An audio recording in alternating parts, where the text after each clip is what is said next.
We're here to talk to you a little bit about dry January. So what happens in dry January? So dry January is a rare opportunity in our industry to force ourselves to just dry out. Because you can imagine being surrounded by delicious things all the time, many of them containing alcohol, and especially having it been a wild year like 2016, things just build and build and build, and you just need a break.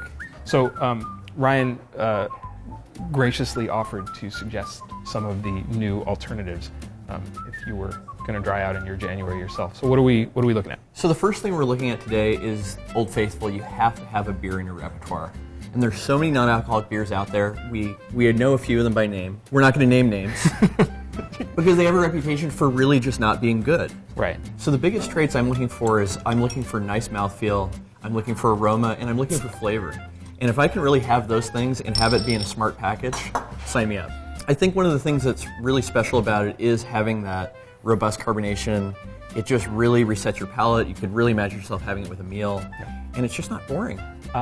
Wine's a little more of a challenge. Wine is a tricky one. We've already looked at having alcohol without alcohol, but how do you have wine without wine?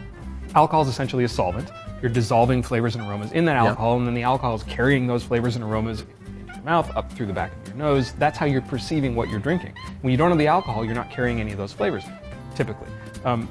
When you take the alcohol out of the wine, you're subtracting all of what was in the grape in the first place, and you're taking away the alcohol to carry any flavors that come out of the fermentation process, which is an elaborate one with wine. And so the interesting thing about trying to approach this one is that they tried to approach it rather than making a non-alcoholic wine. They said, how can we apply the same model that we've used with winemaking to make a really elegant grape juice? So the thing that's fun about it is it has a lot of the same mouthfeel as wine, and you have some of the same acidity and some of the same sugars, so it actually stands up to food too, and that's something that's really exciting about it. It's really great for resetting your palate. That acidity just really complements whatever you're eating. And so unlike just drinking your normal Concord grape juice, it's fun. Yeah. So it actually has a little bit of a nose to it. It's got those aromas. It is, as you would expect, a lot sweeter. Yeah.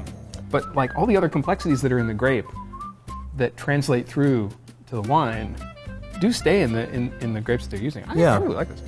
So I feel like one of the hardest categories to replace, one of the things you really miss, especially after one of those rough days, is a spirit. How is a spirit non-alcoholic? How does this work? Essentially what we are hypothesizing is that they've macerated these different botanicals in alcohol, and then they've used a still to extract the water that's also been in there, and then recondense the vapor. The way they're characterizing the flavor, this one is leaf, herb, and pod, and they say that that's based on peas. So I can smell it from right here. Yeah. So it has a really intense aroma. And we disagreed about this. I get a lot of pickle off the nose of this. Yeah. And that made me wonder if there was vinegar involved. I don't think there is. Yeah. But it does make me wonder if some of the classical pickling yeasts or the bacteria that will be involved, the lactic bacteria are involved in this somewhere, that they've got some of that fermentation too, because I think there's some lactic acid in it. I mean, come February 1st, this would be a great pickleback Yeah, that's right. for your bourbon shot. See, we're already mixing. Yeah, see, we're already talking about it, and we've got how many days left? That's right. Yeah, Like this is not looking good.